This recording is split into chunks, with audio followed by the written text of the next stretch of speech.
These will be stories of my time as a correctional officer and stories of fellow correctional officers. I had to leave the department because of health issues. I didn't have my heart into it anymore. I was a little disgruntled. This one inmate told me, and it was because he murdered a guy. He proceeded to tell me exactly what happened. Said that the guy paid him to do some tiling in his house. He worked very long hours, was over there almost all night, doing tiling for weeks.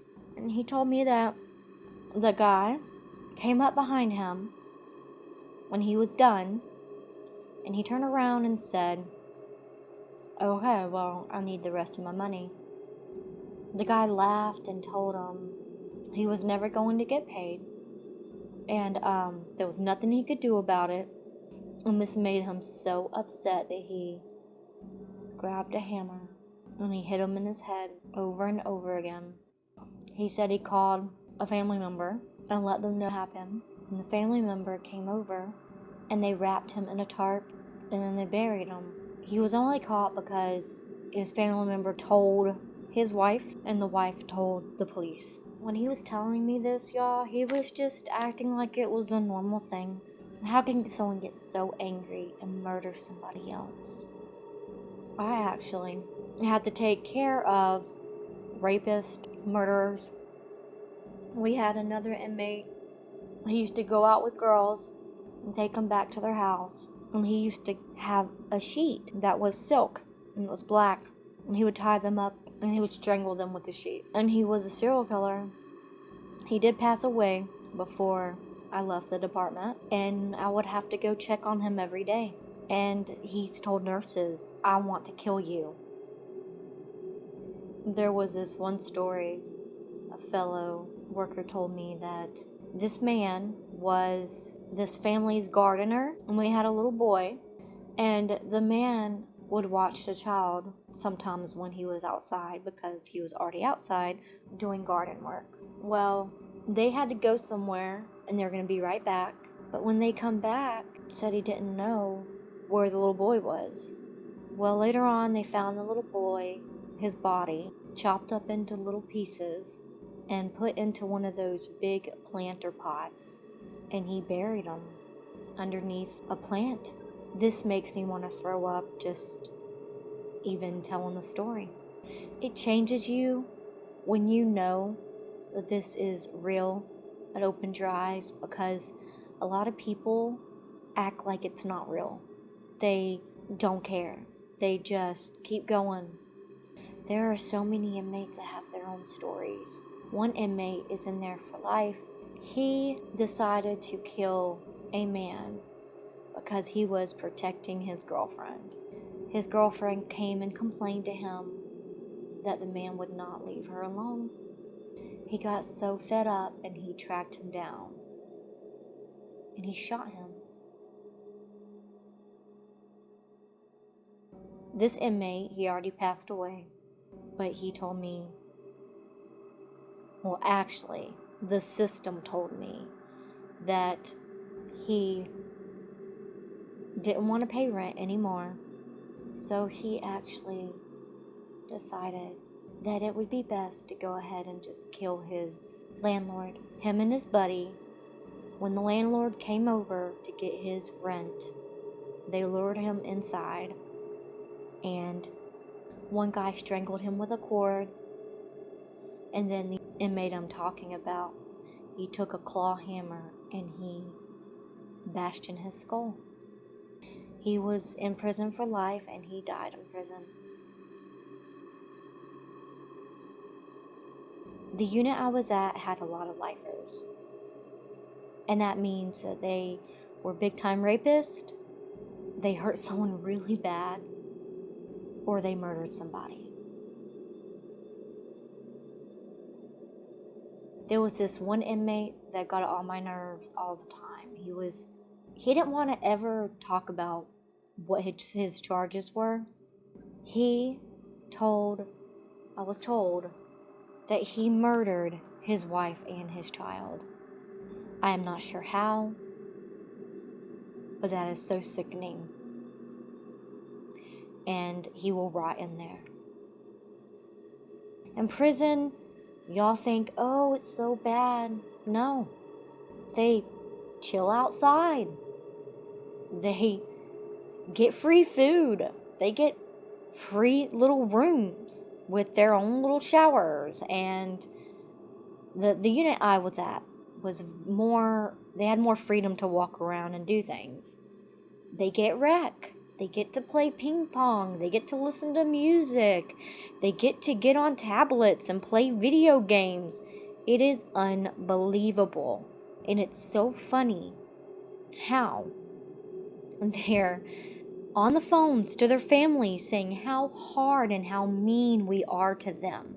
There are cameras everywhere there.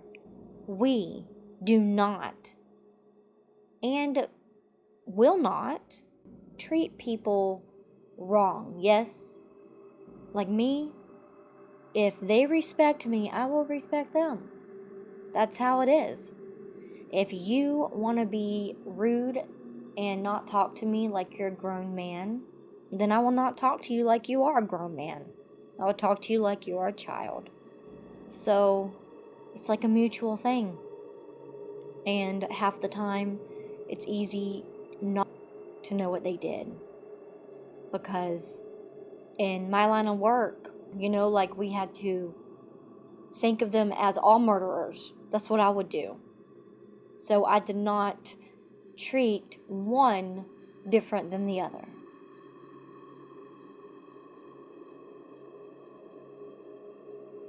There was an inmate that he was drunk and his girlfriend was a little bit drunk, and he said that he accidentally crashed the car and it killed the love of his life.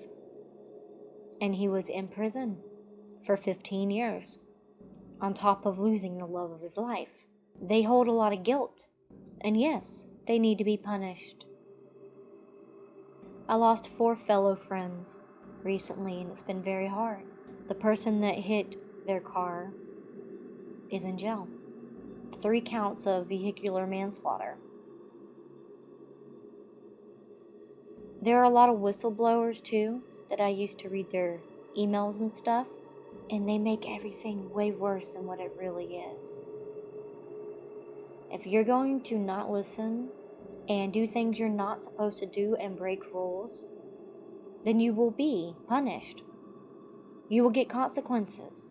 A long time ago, I know that prisons were a lot more rough. Inmates weren't treated as good as they are now.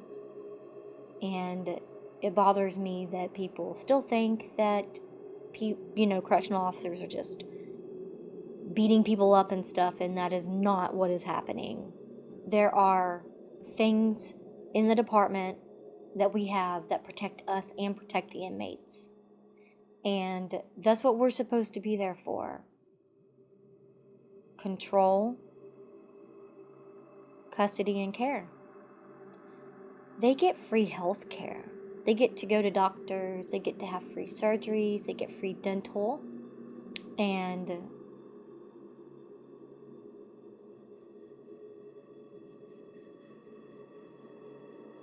there are murderers in there.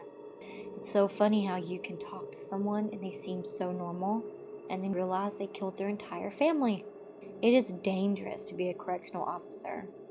You don't have barely any weapons, and you're in a chapel with just one female officer with upwards of more than 100 inmates. You have to be tough. They're always trying to manipulate into what they want and what they can gain. So my life has changed. I changed as a person, of being opened up to all the things that are real, that really happen. People watch these horror movies, and that stuff really happens in real life, and people choose not to see it, to acknowledge it. to just keep on with their own lives. And it's sad when you know how the real world is, all the monsters and the shadows. I think that's why my channel has became, or is, a horror narration channel. I've always told that I have a really good voice, that I could read books to children, but that's not really me. I really love listening to creepypastas and creepy narrations and stories about what people really have gone through and have survived.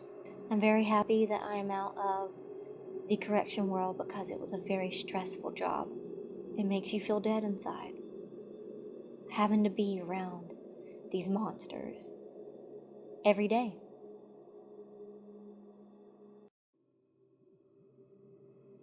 There's another story I want to share that one of my fellow workers said that he was transporting some inmates to another facility, and one inmate somehow snuck a razor blade with him. And all of a sudden, the inmates were banging on the cage, telling them, "This guy, he's cutting himself.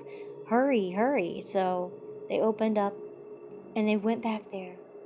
And this guy cut open his stomach, pulled out his intestines, and then put a padlock that he uses for his locker on his intestines. That seems so effed up, and it's true. He had to go to the nearest prison so this guy some help, some medical attention. Things like that happen all the time. They throw poop. They keep cutting themselves. They hang themselves. They do things where if they're getting transferred to another facility and they don't want to go, they will sneak a razor blade and cut themselves, even though we search them.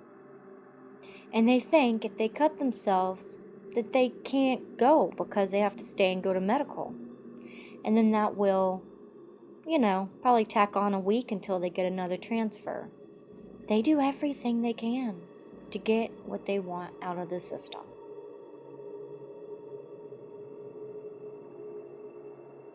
If this gets likes, I will make some more.